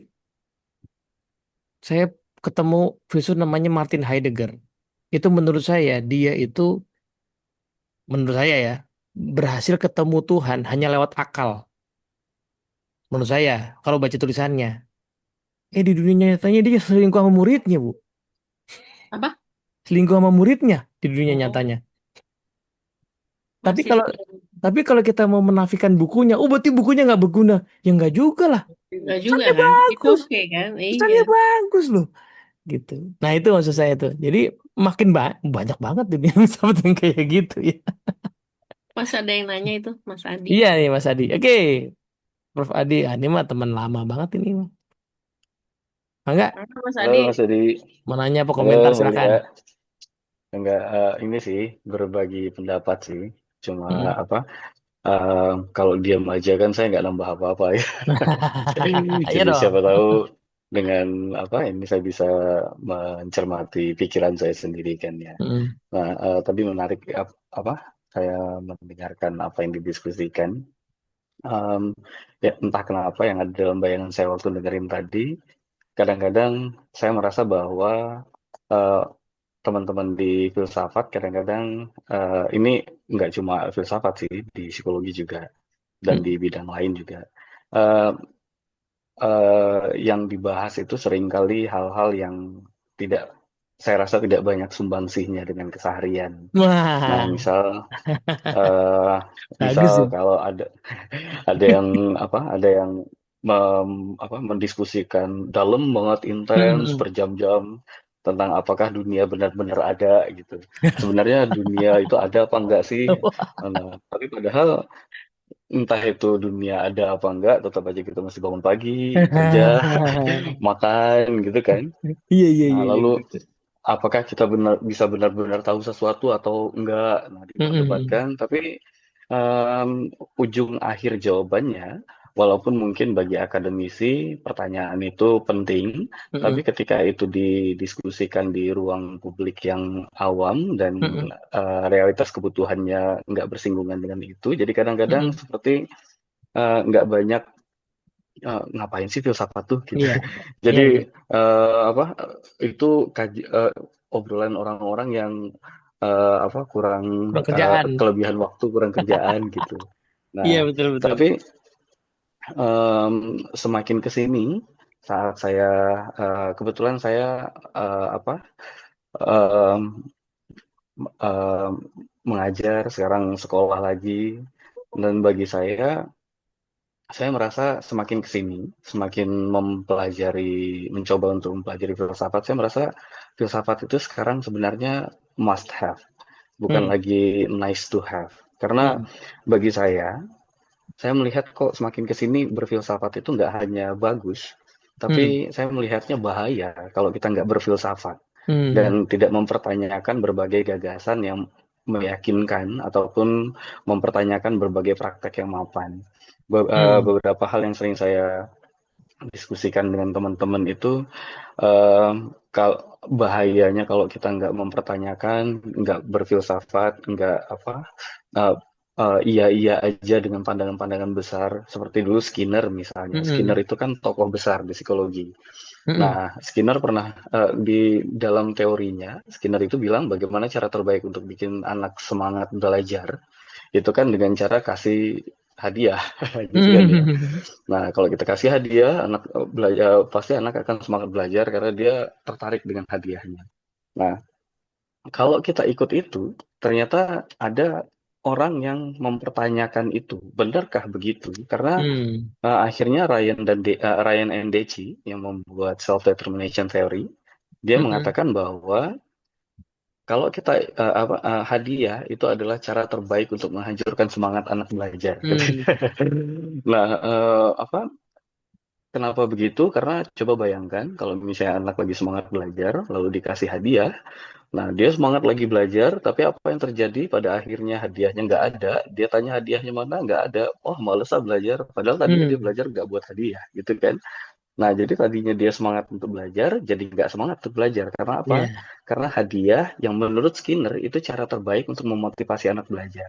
Hmm. Nah, Saya membayangkan bahwa bila saya iya-iya saja dengan berbagai macam teori besar yang ada tanpa mempertanyakannya, mungkin saya bisa terjebak eh, Hmm, untuk mengambil jalan yang katanya baik, padahal ya. ternyata itu jalan tercepat untuk memperburuk keadaan. Hmm, Karena saya tidak berani untuk mempertanyakan apakah jalan itu memang jalan yang semestinya diambil atau hmm, enggak gitu. ya, ya. Nah, saya ikut aja.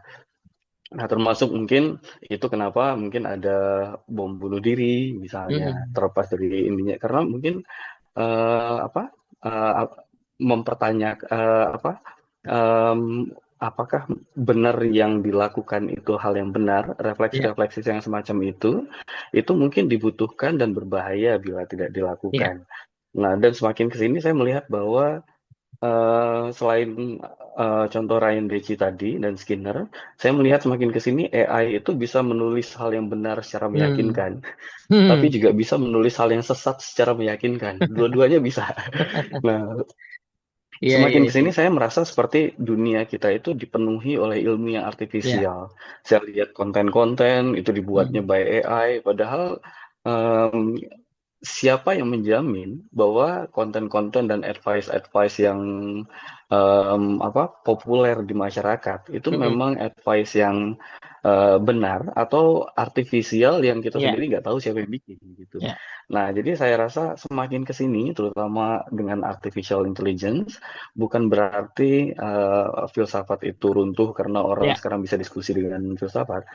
Saya rasa orang-orang filsafat justru dibutuhkan sebagai guardian, penjaga di Hmm, masyarakat dari berbagai ilmu yang artifisial itu, yang menyesatkan, yang ya. bersuara paling lantang untuk konten-konten yang mungkin sebenarnya Hmm, berbahaya untuk hmm, diinikan. Dan ketika orang-orang yang mempertanyakan itu diam, hmm. orang-orang yang meluruskan diam, nah maka disitulah apa dunia kita akan dikabur apa apa ya kita kita akan tersesat oleh Ya, artificial intelligence yang sifatnya seperti semacam alat yang bisa ya, digunakan orang untuk melakukan apapun. Jadi ya. saya merasa semakin kesini apa kayaknya mempertanyakan Hmm, apapun itu termasuk hal yang saya rasa orang apa teman-teman dari filsafat semakin kesini semakin dibutuhkan hmm. dan apa saya rindu sekali untuk bisa berdebat dengan orang-orang yang punya pandangan yang berbeda pikiran gitu. Iya, iya, iya, Nah, iya, iya. yang nggak harus saya benar dulu atau nggak harus Hmm, saya menguasai dulu, tapi ketika dua orang berbeda pendapat berdiskusi, mungkin kita akan menemukan hal baru yang tadinya ya. nggak kita temukan dari diskusi dengan orang yang pandangannya sama. Mungkin Oke, itu yang saya terpikir saat mendengarkan tadi, siap. gitu Mas. Thank you, Mas Adi. Wah, ya, jadi eh, nanti habis ini kita akan masuk ya ke dalam apa gunanya filsafat ya. Bagi yang ikut di sini kan mungkin juga penasaran apa gunanya karena kadang-kadang memang ada hal-hal yang sifatnya terlalu abstrak gitu ya. Nanti kita ketemu tuh ternyata yang praktis ada ya. Filsafat yang praktis tuh ada, tapi yang sangat tidak praktis tuh ada ya. Dan gunanya apa? Eh, kita mau kenalan dengan hal itu ya. Oke, makasih Mas Adi ya buat tambahannya eh, terkait dengan bagaimana kita bisa eh, perlu belajar atau berpikir lebih dalam. Nah, saya mungkin masuk langsung aja ya, Malia ya. Lanjut lagi ya. Masih ada materi sedikit lagi ya. Nah, ini sekaligus saya pengen kasih lihat nih. Eh, apa aja sih isinya filsafat itu ya? Kalau kita pengen tahu, karena yang mungkin kita baca atau kita dengar ya sepotong-sepotong kalau masih merasa seperti itu ya.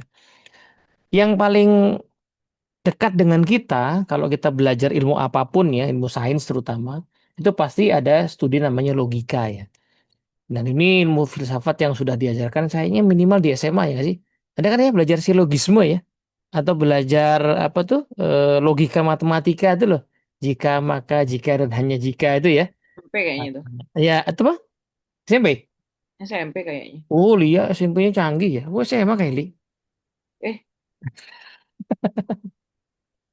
masa sih? Lia Lupa SMA-nya juga. mahal kayaknya. Di luar negeri soalnya Lia tuh sekolahnya kan. SMP negeri aku yo. Ngece. Iya, iya, iya. Nah, kalau kita pernah belajar kayak gitu, itu adalah bagian dari ilmu logika ya. Belajar tentang nalar, belajar argumentasi gitu ya. Gimana sih kalimat itu dianggap sebagai valid gitu ya. Nah, ilmu logika ini ilmu paling basic kalau kita belajar filsafat, soalnya bahan bakunya dari situ. Kita pengen tahu sebuah kalimat itu valid atau tidak dari situ. Nah, soalnya nanti kesimpulan-kesimpulan kan diambilnya dari logika kan. Nah, logika itu yang paling simpel ada logik formal, logik simbolik, logik informal, banyak sekali logika ya. Ada ratusan sistem logika. Nah, kalau kita belajar itu aja sebenarnya kita sudah berfilsafat ya. Sebenarnya. Maka teman-teman yang serius belajar matematika, ada nggak sih di sini beberapa orang yang suka matematika ya? Ya, serius belajar matematika sangat mendalam. Itu sebenarnya berfilsafat. Ya, di bagian logika ya, terutama logika matematika. Nah, itu yang pertama ya. Jadi pada saat itu sebenarnya kita sebenarnya sudah berfilsafat. Nah, yang kedua, mungkin nanti bedanya begini. Kalau kita belajar logika saja, kita akan belajar logika yang sudah jadi kan. Nah, logikanya Aristoteles misalnya, logika jadi. Nah, kalau berfilsafat ya tentu saja kita bisa lebih jauh ya. Logika yang saya pakai ini tepat apa enggak? Tepat dalam hal apa? Sistem logikanya sebenarnya punya yang mana? Bisa nggak saya kembangkan sistem logika baru? Nah, itu akhirnya kita menemukan hal baru. Nah, di situ biasanya kita berfilsafat lebih jauh. Saya mau kasih lihat buku ini ya. Buku ini kelihatan nggak? Ini judulnya Principia Logica. Ini Iya. hasil disertasi dari alumni kampus saya. Jenius orang yang namanya Martin Suryajaya. Ini versi asli tulisannya. Waktu Wih, disertasi dia sudah ringkas. Ini tebal banget. Dia sudah ringkas, tapi yang ini versi asli tulisannya ya. Ini itu idenya begini. Jadi dia menemukan ada ratusan sistem logika yang ada di ilmu logika. Mungkin nggak sistem itu dibikin semacam spektrum cara penggunaannya. Kapan saya pakai yang A, kapan saya pakai yang B gitu ya. Nah, untuk itu kan dia mesti memaparkan dulu ya apa yang dia tahu, kemudian dia bikin sebuah spektrum ya. Nah, itu penemuan dia di sini gitu ya. Jadi ketika dia melakukan itu ya dia tentu saja dia berfilsafat ya. Tapi minimal kalau kita sudah belajar ilmu logika secara mendalam kita sedang berfilsafat. Yang kedua, ada bidang di filsafat namanya etika. Etika sederhananya studi tentang nilai atau apa yang dianggap baik, benar. Apa sih prinsip moral yang mesti kita ikuti? Apa itu kebajikan moral? Kalau saya jadi temannya Lia, kewajiban saya sebagai teman apa? Sehingga saya masih dianggap sebagai temannya Lia. Ya.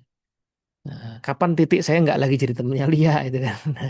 Nah, apakah aborsi, bunuh diri, euthanasia itu benar nggak secara moral? Kapitalisme itu dan komunisme itu mana yang lebih baik ya? Atau sosialisme lebih baik? Masyarakat kita tuh harusnya mengizinkan atau melarang perzinahan. Kan ada dua argumen ya di Indonesia ya. Dulu pernah ada masanya di Indonesia tuh diizinkan dengan dalih bahwa lebih baik dilokalisasi, diresmikan oleh pemerintah. Wah, tapi kemudian ada yang mengcounter, berarti kita melegalkan dong, harus dibubarkan. Nah, yang mana yang benar nih ya? Pornografi gimana? Hukuman mati gimana? Homoseksualis LGBT seperti apa? Eh, masyarakat kita udah adil apa belum sih? Keadilan itu sendiri apa? Hak asasi manusia emang apa? Nah, wajib nggak saya mematuhi hukum? Kalau ditanya, kalau jawabannya wajib. Nah, tapi buktinya ada selalu ada diskresi. Misalnya kalau di jalanan ya, ada jalur busway itu kan tidak boleh dilalui kendaraan secara umum kan. Tapi kadang-kadang kok polisi ngebolehin gitu. Nah, itu atas dasar apa tuh dia ngebolehin? Perang itu adil apa enggak? Nah, dalam konteks sekarang misalnya ketika Hamas melawan Israel tuh bener apa enggak? Itu makar apa bukan itu kan? Nah, studi tentang kayak gini kalau sudah jadi perangkat hukum ya mungkin tinggal dipakai perangkat hukumnya ya. Tapi bayangkan ketika hukumnya belum ada atau hukumnya tidak bisa secara tegas menjawab. Nah, itu pasti butuh pakai filsafat. Nah, kalau di dunia profesi ada namanya kode etik ya. Kode etik kan biasanya aturan-aturan ya. Aturan-aturan di etika di profesi tersebut boleh apa enggak. Misalnya kalau di psikologi yang saya tahu ya psikolog misalnya nggak boleh. Misalnya saya psikolog laki-laki lalu klien saya perempuan terus dia nangis kemudian saya peluk-peluk misalnya gitu. Nggak boleh itu sudah jadi aturan tuh ya, misalnya di kode etik. Nah, tapi pertanyaannya, apa dasar aturan itu? Dari mana dasarnya? Apakah di Amerika dan di Indonesia sama? Ya? Di Indonesia mungkin tidak boleh karena rata-rata banyak yang Muslim, nggak boleh peluk-peluk sembarangan. Di Amerika yang biasa jangan-jangan boleh. Nah, sebelum jadi aturan itu kan perlu ditentukan dulu. Emang dasarnya apa? Nah, itu kajian-kajian yang namanya etika. Ya. Yang berikutnya, kalau tadi sempat saya singgung ya, kita sekarang sudah menikmati ilmu yang jadi gitu ya. Nah, ilmu yang jadi itu pertanyaan dari mana dia dibangun? Bagaimana psikologi itu ada? Bagaimana fisika itu ada? Bagaimana sekarang ada ilmu namanya data science? Gimana ada ilmu namanya manajemen? Itu asal muasalnya bagaimana? Prosesnya gimana? Nah, bahkan bagaimana kita yakin ilmu apa itu, astronomi ya yang cuman bermodal cuman tanda kutip ya bermodal apa tuh teropong gitu kok bisa menganggap oh ada planet ini planet itu proses mengambil keputusannya itu apa gitu. Nah, itu yang disebut sebagai epistemologi. Nanti agak dibedakan dengan filsafat ilmu ya. Sebenarnya sih ya guru saya mengatakan sebenarnya itu interchangeable. Epistemologi itu logos tentang episteme, logos tentang pengetahuan, pengetahuan tentang pengetahuan. Ketika dia sudah jadi kajian di bidang ilmu tertentu, dia jadi filsafat ilmu psikologi, filsafat ilmu manajemen, filsafat ilmu kedokteran itu jadi filsafat ilmu gitu ya. Nah, tapi ternyata manusia tuh di luar sains ya, selalu punya epistemologi, selalu punya cara untuk menentukan sesuatu itu valid apa tidak gitu ya. Nah, saya mau stop sebentar misalnya di sini ada Bu Nastiti. Bu Nastiti masak nggak sih Bu Nastiti? Masak apa GoFood Bu Nastiti? Masak kan?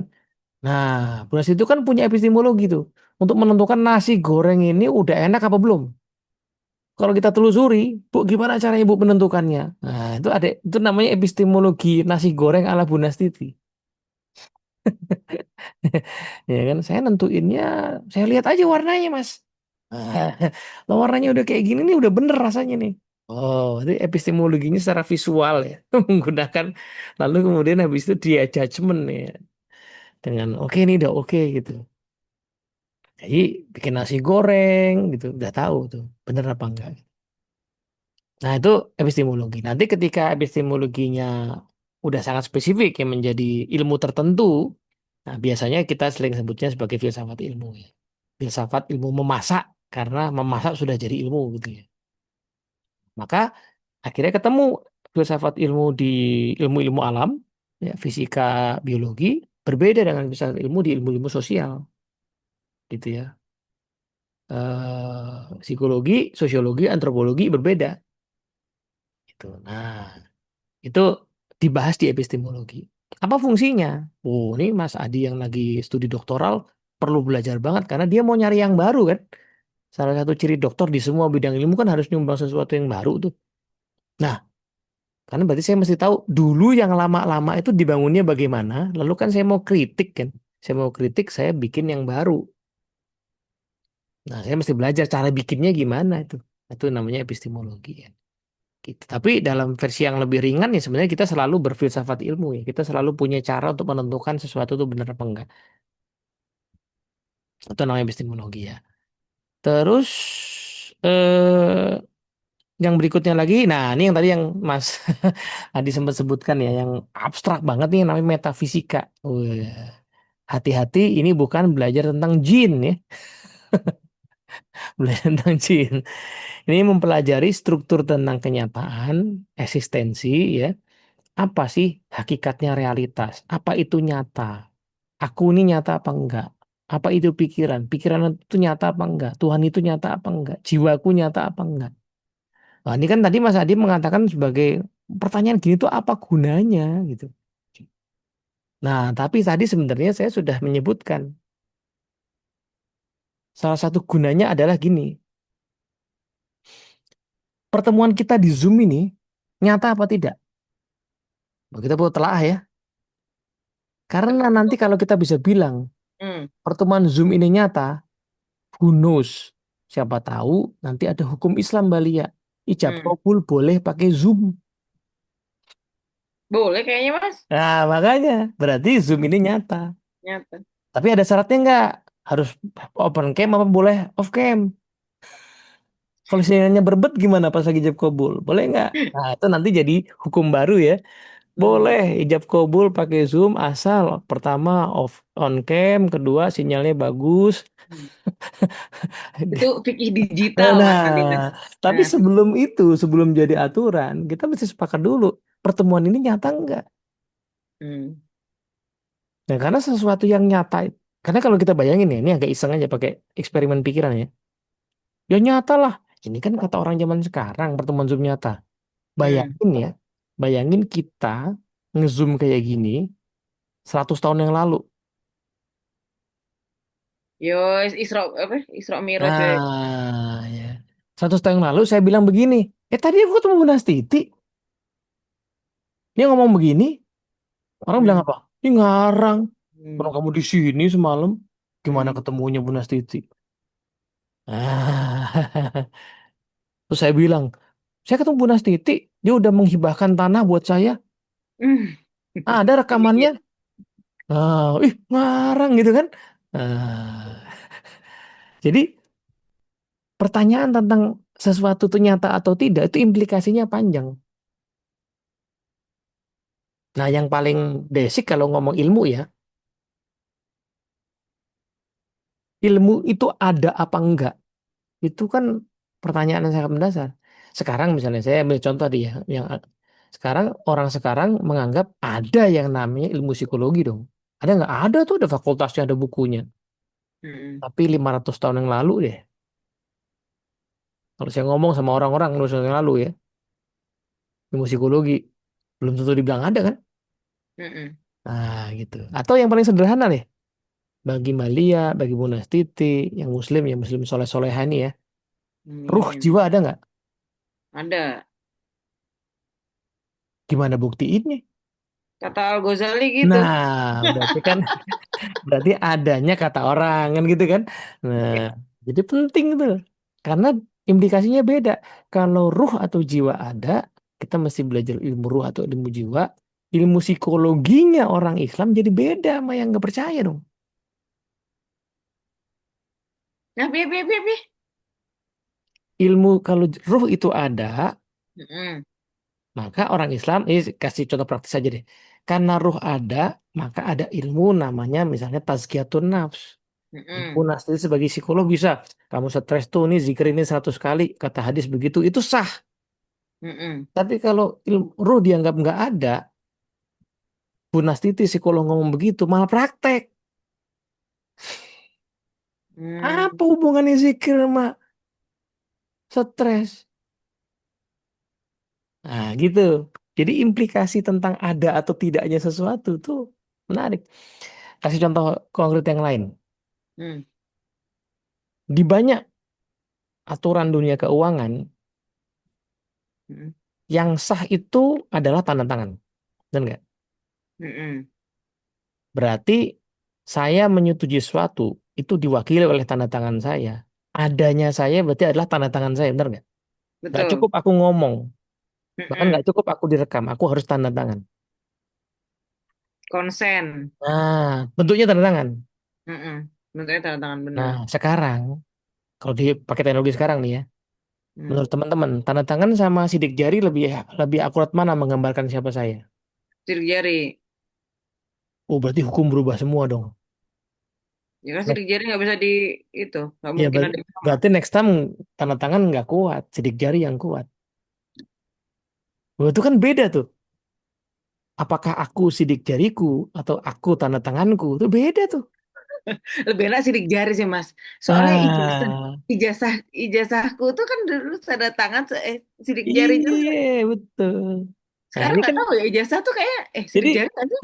jadi pertanyaan yang Mas Adi bilang abstrak tadi itu itu fondasi untuk nanti menentukan satu kebijakan tertentu. Nah ini menarik nih karena ini aku pernah baca satu tulisan yang menarik. Inggris itu at some point hukumnya kan beda sama kita ya. Mm-mm. Mereka dengan banyaknya orang Muslim di sana ya kan bertambah terus dari India dari mana kan dari Pakistan tinggal di sana. itu akhirnya mengadopsi satu apa namanya satu skema minimal gini. Kalau saya Muslim, Bu Nasiti Muslim, itu saya boleh menggunakan hukum kita, Bu, sebagai seorang Muslim untuk kalau kita dagang atau boleh sama Inggris dia akan disahkan gitu ya. Nah, yang Hmm. menarik menurut orang sana katanya ya, hukum Islam itu memperkaya hukum di sana karena Islam itu membolehkan perjanjian yang cuman pakai mulut, asal ada saksinya, nggak harus pakai tangan, dapat tangan tangan. Jadi aku Mm-mm. perjanjian sama Bunda Siti disaksikan oleh Mbak Lia sama Mas Adi itu sah meskipun kagak pakai dokumen. Nah, itu menarik bagi orang sana karena orang sana taunya kan dokumen. Ya lu ngomong sah, tapi kalau nggak ada tanda tangan ntar dulu gitu kan. Hmm.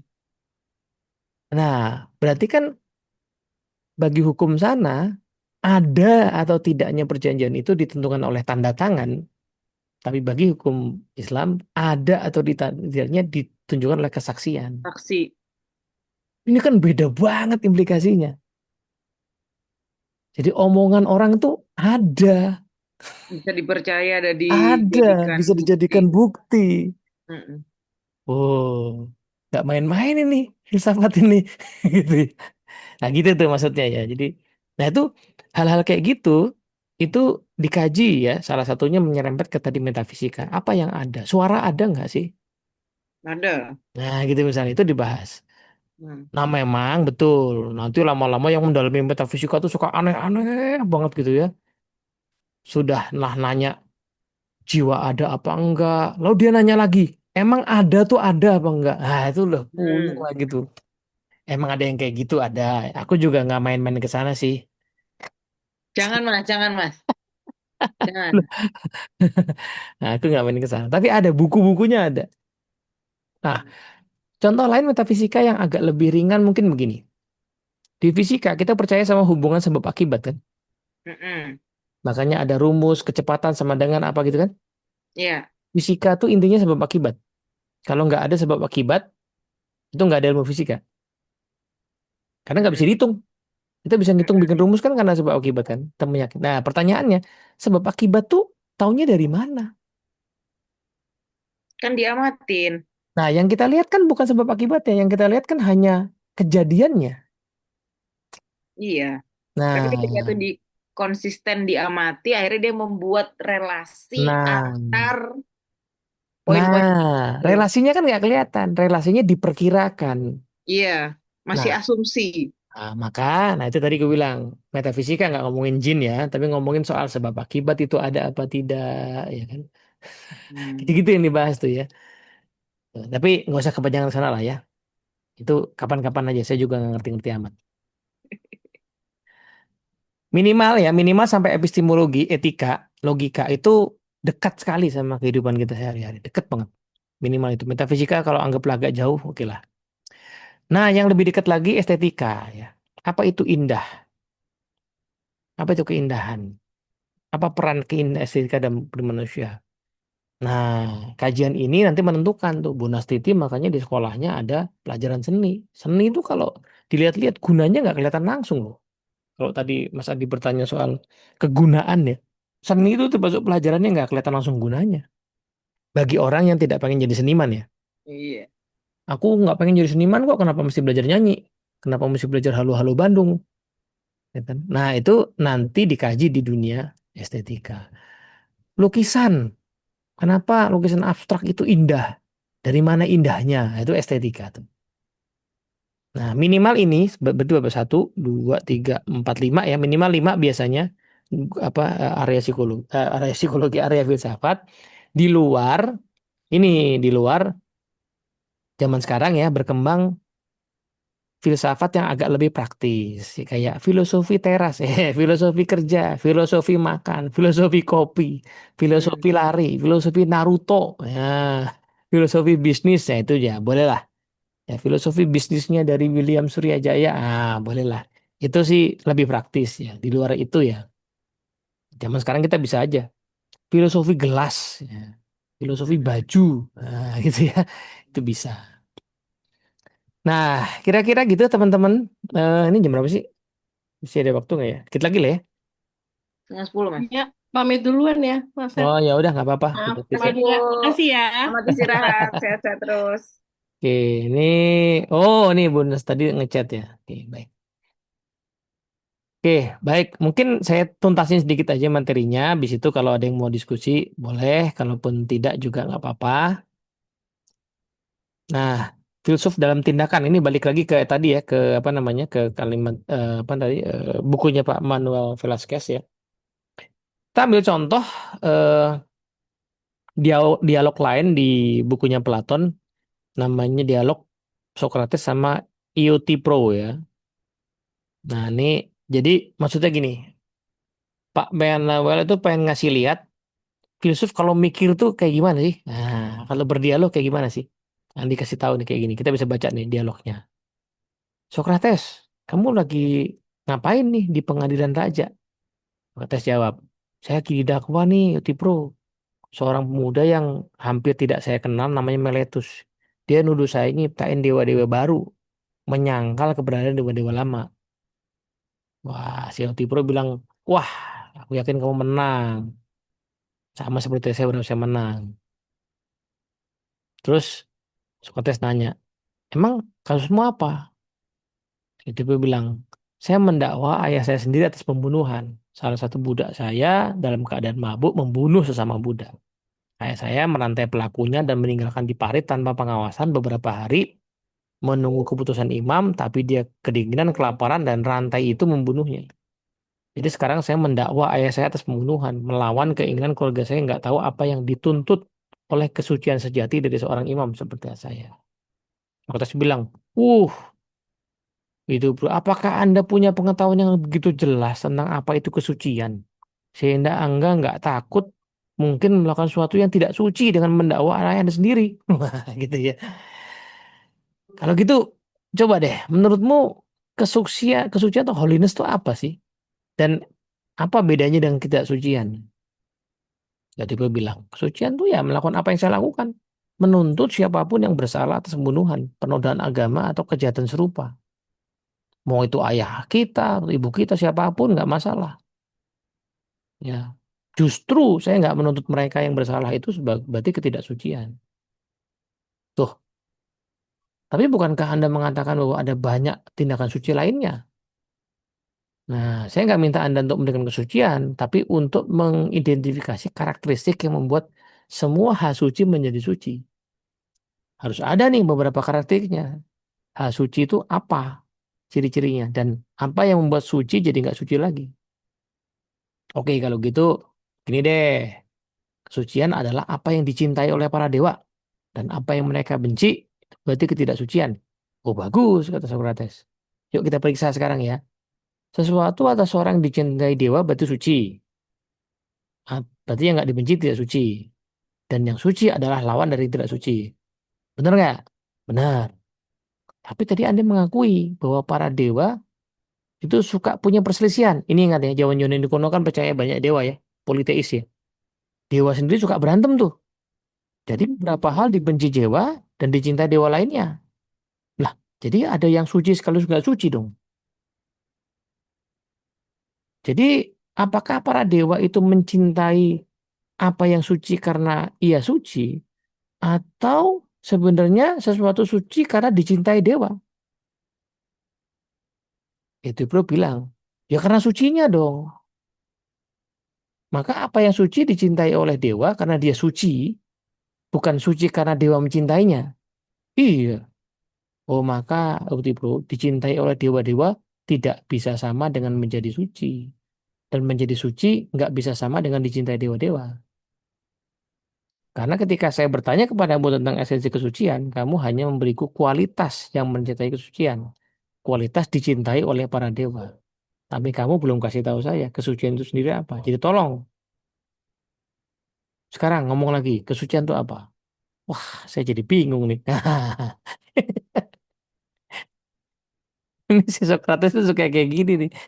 Ngajakin orang debat terus bingung sendiri. Kayak anu yo, bukan Abu Nawas. Siapa? Apa? Iya, Abu Nawas. Abu Nawas bisa juga. Iya. Dia orang bijak juga. Hmm. Tapi gini, maksudnya si Pak Manuel itu nampilin ini di bukunya. Dia pengen kasih lihat bahwa kan ini di filsafat Barat itu kan ujungnya kan memang si paling banyak si Plato ini ya.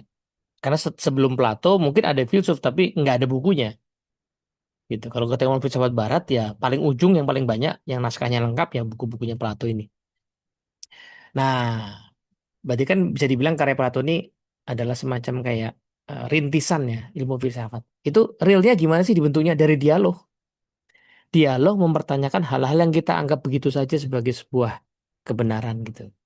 Nah, tadi si Utipuro tadi yakin bahwa saya tuh bertindak atas nama kesucian. Emang kesucian apa?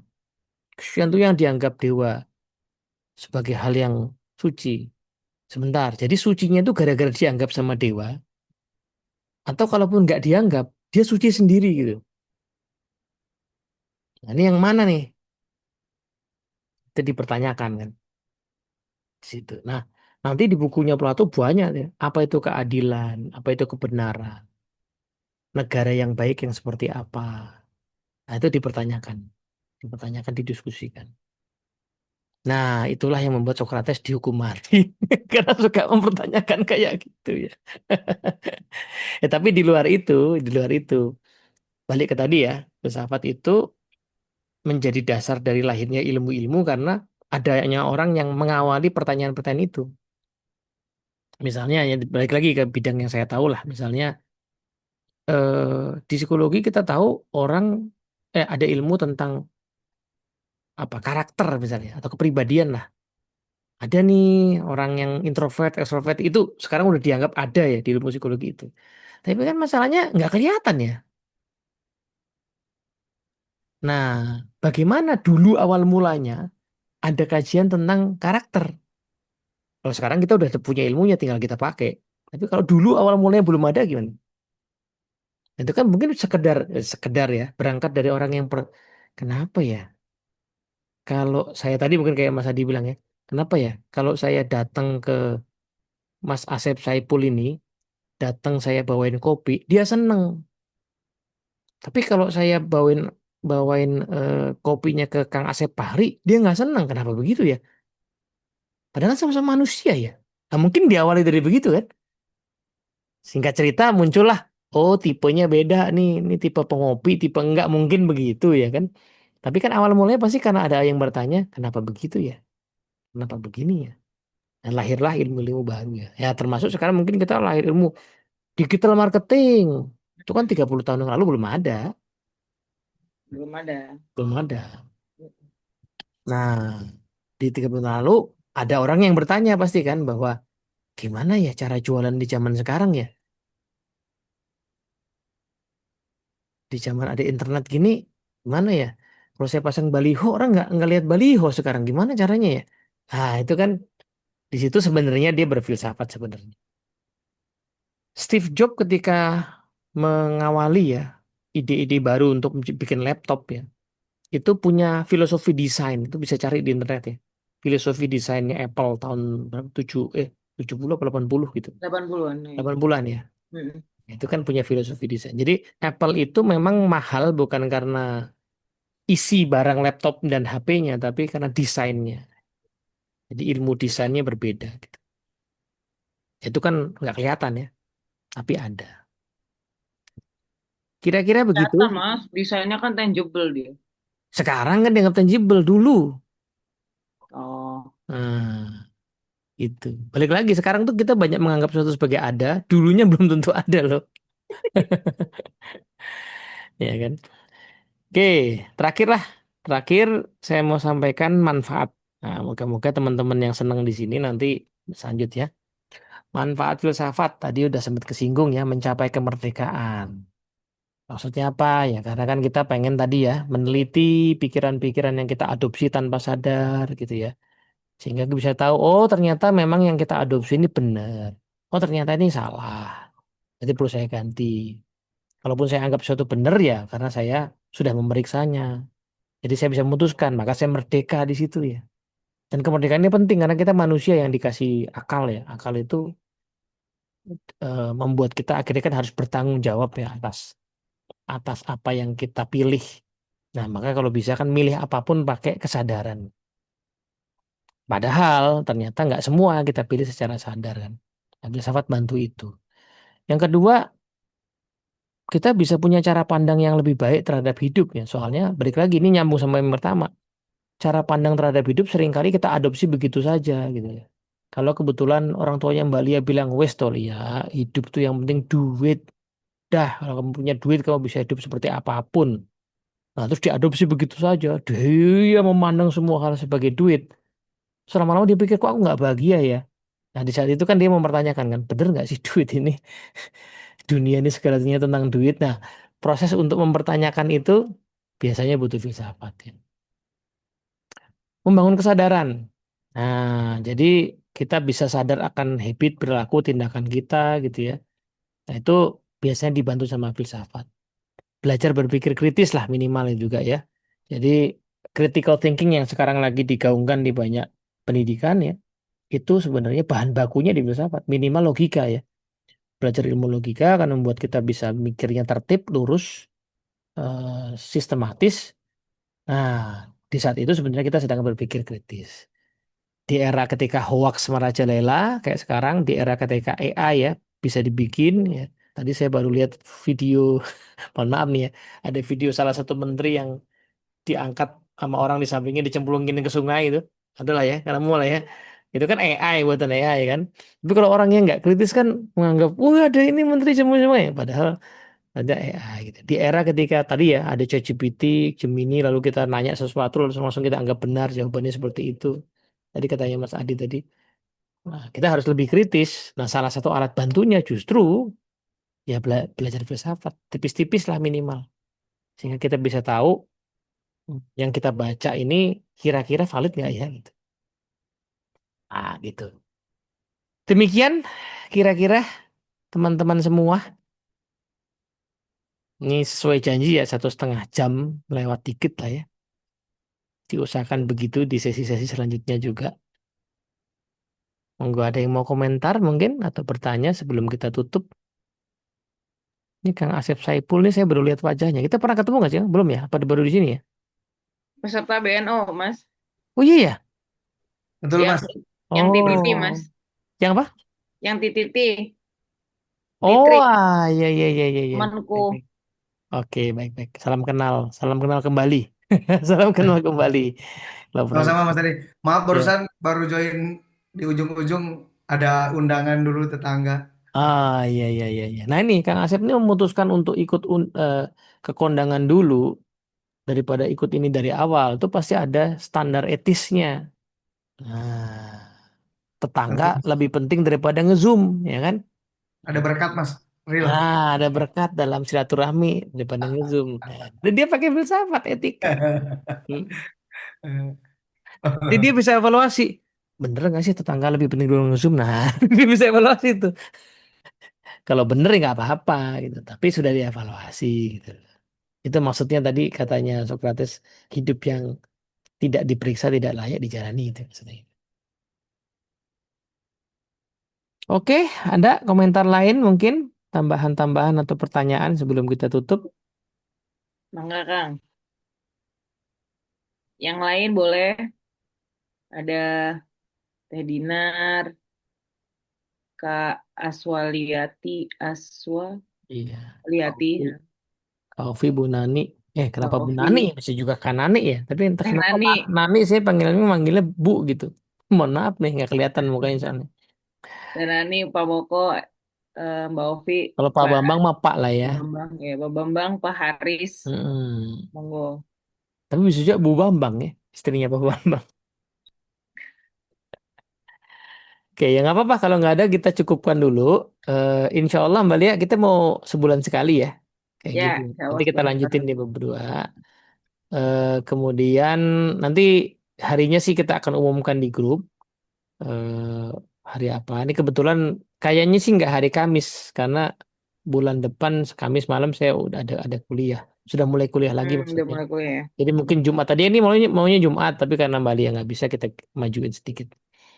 Jadi mungkin nantinya akan di Jumat malam sebulan sekali kita akan info tanggal pastinya gitu ya. Bulan ini tanggal berapa gitu. Moga-moga teman-teman berminat hadir. Ngajak teman-temannya boleh.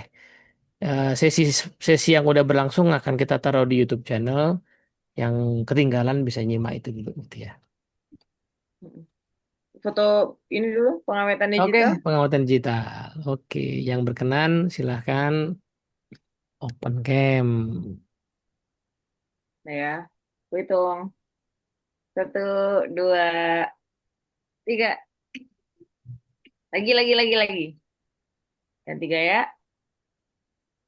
Bagi yang mau open cam boleh. Kang Asep mau open cam. Nah, tuh kan kita semua di bridge yang sama ya, di jembatan yang sama. Oh iya, Kak Ovi juga nih. Yuk, 1, 2, 3. Alhamdulillah. Terima kasih teman-teman. Baik, terima kasih teman-teman. Sampai ketemu lagi. Semoga manfaat. Kalau berkenan boleh tuliskan 1-2 poin pembelajaran di grup WA kita ya. Dapat apa malam ini? Boleh silakan dituliskan. Saya cukupkan dulu dari saya ya. Assalamualaikum warahmatullahi wabarakatuh. Waalaikumsalam warahmatullahi wabarakatuh. Waalaikumsalam.